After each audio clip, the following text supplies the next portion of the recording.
Olá, eu sou a Cristina, você está no Relivrando e hoje eu trouxe para compartilhar com vocês esta leitura que eu refiz, né? Eu já havia lido o Submissão do Michel Houellebecq em 2015 quando ele foi lançado e reli agora este ano para poder compartilhar com vocês todas as minhas impressões fresquinhas, né? Eu reli, então as impressões estão fresquinhas aqui na minha cabeça. Mas antes que eu faça isso, vocês já sabem, eu sei que vocês vão reclamar, que toda vez eu falo a mesma coisa, mas gente, eu tenho que fazer isso, porque vocês são o único veículo que eu tenho de divulgação do Relivrando aqui no YouTube. Então eu preciso que vocês se inscrevam aqui no canal e preciso que vocês que são inscritos verifiquem se a inscrição de vocês continua ativa. E agora, neste início, eu garanto para vocês, vocês já podem dar um like, porque eu tenho certeza que vocês vão gostar muito de conhecer este livro aqui, se vocês ainda não conhecerem. E isto certamente ajuda muito a divulgar o canal e desde já eu agradeço. O Michel Houellebecq nasceu em 1956, hoje, portanto, ele tem 68 anos, e escreveu Submissão em 2015. Ele é considerado um dos maiores escritores contemporâneos da França. Inclusive, em 2010, ele ganhou o prêmio Goncourt, que é o maior prêmio de literatura da França. Não foi por este livro aqui, foi por este outro, O Mapa e o Território, que vocês estão vendo que eu também tenho, mas não li, porque o único livro que eu li, inclusive 2 vezes, né, do Houellebecq, foi Submissão. E por que eu resolvi ler pela segunda vez e trazer aqui para vocês? Porque apesar deste livro ter 9, quase 10 anos de idade, ele é, gente, muito atual, né? Porque ele se passa em um futuro, né? Ele escreveu em 2015 e ele imaginou um futuro em 2022, portanto já foi, né? Em que um candidato lançado pela Fraternidade Muçulmana, né, um partido político criado na França em 2017, ele conseguiu, esse partido, portanto, eleger um presidente muçulmano da França, apoiado pelo Partido Socialista. Então, a história desse livro é exatamente isso, é a eleição e a tomada do poder pelo Partido da Fraternidade Muçulmana em 2022, na França. O detalhe é que esse presidente muçulmano segue e quer implementar as leis da Sharia, ou da Sharia, que é um conjunto de leis, né, que abrange todas as normas e todos os valores dos muçulmanos, da comunidade muçulmana, fazendo com que um muçulmano seja um muçulmano em qualquer lugar do mundo, porque ele pertence a o Ummah, que seria a comunidade muçulmana no mundo, tá? Então, esse presidente segue a Sharia e ele quer implementar, uma vez presidente, quer implementar a Sharia na França, com esses valores muçulmanos. E este livro é muito atual porque ele descreve exatamente o que nós estamos vendo hoje. Nós estamos vendo hoje acontecer na Europa, né, a tomada de poder pelos muçulmanos de algumas cidades. Então já existem cidades na Inglaterra, na Bélgica, na Holanda, que são orientadas, né, pela lei da Sharia. Eles já têm prefeitos, já têm parlamentares que são muçulmanos e lutam para a implementação das suas leis nas leis locais, né? Junto das leis locais. Então, o que este livro fala é exatamente isso, na tomada de poder, no caso aqui é da presidência. Então, já começa de cima para baixo. O que está acontecendo na Europa é de baixo para cima. Nós estamos vendo isso acontecer. Eu não estou falando nenhuma novidade, né, gente? Porque se vocês forem estudar um pouquinho, ler um pouquinho a respeito da imigração muçulmana para a Europa, desde o início dos anos 80, já existem mais de 25 milhões de muçulmanos na Europa. Exércitos já estão sendo tomados, né, por muçulmanos. Tomados, eu quero dizer assim, um percentual de 6% aproximadamente de muçulmanos fazem parte do exército belga, né? A gente não tem essas estatísticas abertas, porque não se sabe muito bem, ainda não se sabe muito bem essas informações. Mas no caso da Bélgica, por exemplo, já se sabe, né, que 6% do exército belga é muçulmano, né? Então, houve essa imigração para a Europa e, no caso aqui do livro, né, uma tomada de poder da presidência de um dos maiores e mais importantes países do continente, né? É isso que ele vai descrever aqui. E quem que vai descrever? É o François, que é o protagonista aqui da história.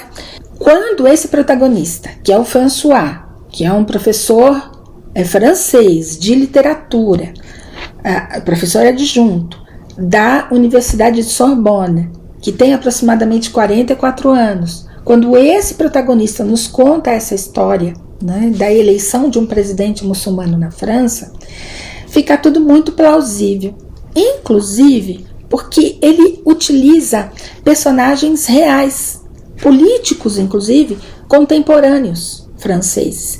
Ele fala do François Hollande, ele fala da Marine Le Pen, ele fala do ativista, né, um escritor e ativista político suíço, que é o Tariq Ramadan, né? Quando ele fala do Tariq Ramadan, fica muito plausível, porque o Ramadan, ainda que não pareça, né, ainda que ele diga uma coisa, ele pensa outra, né? Ele advoga pela união, por essa paz, né? E esse acordo entre europeus, né, e imigrantes muçulmanos. Ele é um ativista político, ele é de esquerda, ele é trotskista, inclusive, né, declarado, e ele é neto do fundador da Fraternidade Muçulmana, que essa realmente existe, não como partido político, mas ela existe. Ela foi fundada pelo Hassan al-Banna, que é o avô do Tariq Ramadan, no Egito, né, nos anos, acho que foi em 1929, tá? Nos anos 1950, 1960, surgiu um outro ativista, né, que foi o Sayyid Qutb. Ele era um estudioso e ativista político, e ele radicalizou a fraternidade muçulmana para o que ela é hoje, né? E ela se espalhou aí na Europa e em alguns outros países, tá? Mas ela não aparece como partido político, não é isso. Ela é o que diz ser fraternidade, né? Um grupo que está ali para ajudar os muçulmanos locais, né? Bom, fica tudo muito plausível justamente pelo fato dele estar usando dados e pessoas reais, né? Então, quando esse presidente toma o poder, né, auxiliado pelo Partido Socialista, a gente consegue visualizar isso acontecendo e consegue imaginar, mas por que o Partido Socialista estaria apoiando a fraternidade muçulmana, né? Simplesmente porque eles têm um objetivo em comum, que é derrotar o Ocidente, derrotar o capitalismo. E é isso. A partir daqui não há mais nada coincidente entre os interesses muçulmanos e os interesses socialistas, ainda que os socialistas achem, né, que há. Mas não há, né? Então esse é o interesse em comum: destruir o Ocidente, né, e destruir o capitalismo e tomar o poder. E esse protagonista, que é professor de literatura, estudou a vida inteira, né, um romancista francês do século XIX, que é o Huysmans, eu acho que é assim que fala o nome dele, e o livro mais famoso desse escritor é o Arrebu, que em português vocês vão encontrar como As Avessas, né? E cujo tema e o estilo literário desse escritor e do livro, né, é a decadência da cultura da elite francesa do final do século XIX. o François, que é o protagonista do livro A Submissão, está exatamente não só estudando, né, esse escritor, como vivendo a consequência dessa decadência do final do século XIX, agora no século XXI, com a perda da identidade e da cultura francesa, né? Mais especificamente. Né? E isso vai se refletir na política, ou, quer dizer, eu não sei se vai se refletir na política ou se vai começar na política, né? No caso aqui do livro, ele vai dizer que não, que a política é um reflexo, que a fraternidade muçulmana trabalha de outra maneira, e a gente já vai conversar sobre isso aqui uns segundinhos. Mas como é que ele diz aqui no livro? Que a situação decadente da política francesa, que depois de vários anos, né, que ele chama de alternância democrática entre candidatos de centro-esquerda e candidatos de centro-direita, é formalizado na criação, portanto, em 2017, desse Partido da Fraternidade Muçulmana, que 5 anos depois vai eleger um presidente, apoiado pelo Partido Socialista. Inclusive, tem um capítulo aqui nesse livro que é muito interessante, mais de um, né? Em que o François está conversando com um agente secreto, né? Um agente da polícia secreta francesa, e esse agente está explicando para ele o que é a fraternidade muçulmana, mesmo antes de se tornar um partido, e como que funciona, quais são os objetivos deles, né? Como que eles trabalham na sociedade para alcançar esses objetivos. Bom, fora esse capítulo aqui, que vai falar sobre a importância da educação para as crianças, né? O partido, né? Ou a fraternidade muçulmana sempre foca na educação infantil, né? Vocês já ouviram isso em algum lugar. E fora outras coisas que fazem parte da cultura e das leis muçulmanas, né? Como por exemplo a poligamia, né? Para ter vários filhos, esse é um dos objetivos da poligamia, né? De novo, gente, nada disso é segredo, tá? Só vocês aí se atualizarem com as informações do dia a dia que vocês vão ver que nada disso é segredo. Então, a única coisa que este livro faz é transformar isso em partido político.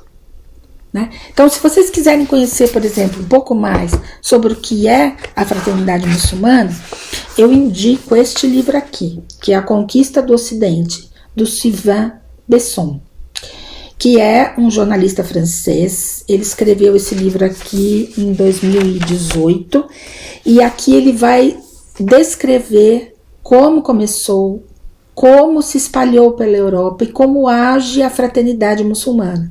Nasceu no Egito, foi expulsa do Egito, perseguida, aí ela hoje é apoiada por alguns países muçulmanos que têm muito dinheiro.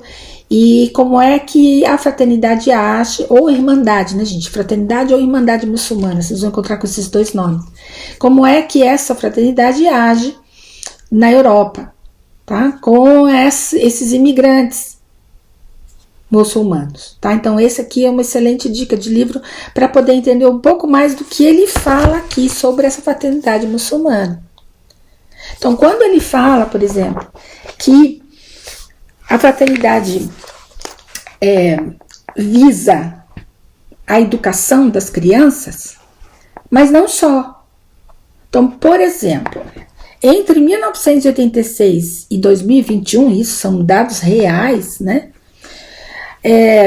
Universidades e faculdades receberam, em todo o mundo, aproximadamente 8,5 bilhões de fontes de países árabes. Entre 1986 e 2021, 8,5 bilhões de dólares de recursos para as universidades, né, para as faculdades. Então, Harvard, por exemplo, já recebeu 187 milhões de dólares. A New York University, 162. Só a Arábia Saudita já doou 2 bilhões desses 8 bilhões e meio. Os Emirados, mais ou menos 1 bilhão. 1 bilhão, nossa, desculpa, gente. 1 bilhão é bom. Os Emirados Árabes já doaram cerca de 1 bilhão desses 8 bilhões e meio, tá? Então, todas essas universidades que levantaram ou levantam as bandeiras que a gente está vendo levantar hoje contra Israel, receberam e recebem recursos desses países árabes, são os doadores eméritos, né? Isso é muito comum aqui nos Estados Unidos, é muito comum na Europa, né? E é interessante que a gente consegue ver esses dados em qualquer lugar aí na internet que vocês entrarem, vocês veem esses dados. Então, o que ele está escrevendo aqui nesse livro parece um absurdo, ou parecia uma coisa meio estranha lá em 2015, mas agora em 2024 ele é absolutamente plausível, e é isso que faz esse livro ficar tão assustador, tá? Porque no momento em que esse presidente toma o poder, ele toma, né, o Partido da Fraternidade Muçulmana. Eu vou repetir, hoje não é um partido, hoje é apenas a Fraternidade ou Irmandade Muçulmana. Ela existe, vocês vão conhecer se vocês lerem esse livro aqui. Mas aqui o Hollenbeck, ele assume, né, dentro dessa história aqui que ele criou, que o Partido da Fraternidade Muçulmana, uma vez tomando poder, ele vai mudar as legislações, né, ou a legislação dentro do país, da França, e vai começar a implementar a Sharia. Então isso, de mudar a educação, começar a ensinar o Alcorão, tirar toda a parte cristã, né, das escolas, não se lê mais a Bíblia, né, que não se lê faz tempo, mas agora passa-se a ler o Alcorão, obrigatório. As mulheres passam a andar de véu, os vestidos e as saias somem, as meninas não usam mais calça jeans, agora elas estão todas cobertas nas escolas, os homens já podem ter a sua segunda esposa, né? E já começam a colocar dentro da legislação um segundo relacionamento como oficial, pode ter filho, pode registrar. Então as coisas vão mudando paulatinamente. E esse protagonista, que algumas pessoas podem achar apático, na minha opinião, representa bem o povo europeu, né?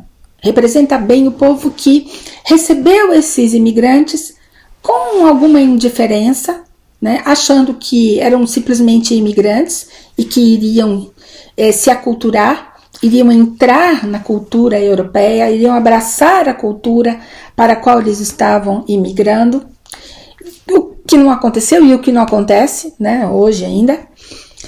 Mas este protagonista tem essa real apatia, né, de quem é apolítico, né? É o famoso isentão, né? Eu não sei de nada, eu vivo a minha vida como eu tenho que viver, deixa que as coisas aconteçam como tem que acontecer, nada não é tão ruim, vamos ver o que acontece, vamos ver como fica. Então ele é uma pessoa apática, ele tem alguns problemas pessoais aí que vocês vão entender conforme vocês lerem, mas ele vive exatamente esta decadência que foi descrita pelo autor, né, o Cyrus Mans, que ele estudava lá no século XIX.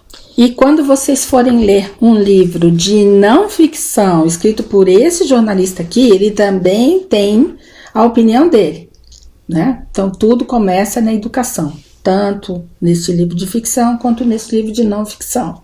Eu estou misturando os dois livros porque eu acho que eles realmente, gente, são complementos, né? Porque aqui ele imagina um mundo e aqui ele descreve o mundo, tá? Então, ele imagina um mundo cujo presidente eleito é um muçulmano a partir de acontecimentos reais que são descritos aqui neste livro de não ficção. Por isso que eu acho que eles são complemento, tá bom?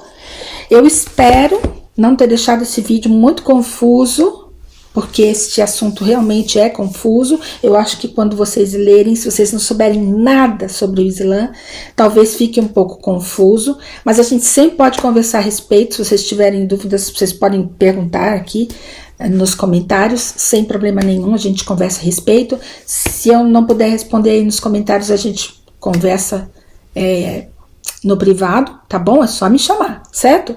Posso dar dicas de outros livros para vocês conhecerem um pouco mais sobre o Islã. Vocês também podem me pedir isso daqui. Eu faço até um vídeo, se vocês quiserem, com um livro sobre o Islã. Se é que eu já não fiz, mas eu posso fazer de novo. E é isso. Eu espero que vocês tenham gostado. Espero realmente que vocês se interessem pela submissão. Eu tenho outros livros, portanto, do Michel Houellebecq, que eu vou ler, porque ele é muito bom, gente. Ele escreve muito gostoso de ler, tá? Vale muito a pena. E é isso. Uma excelente semana para vocês.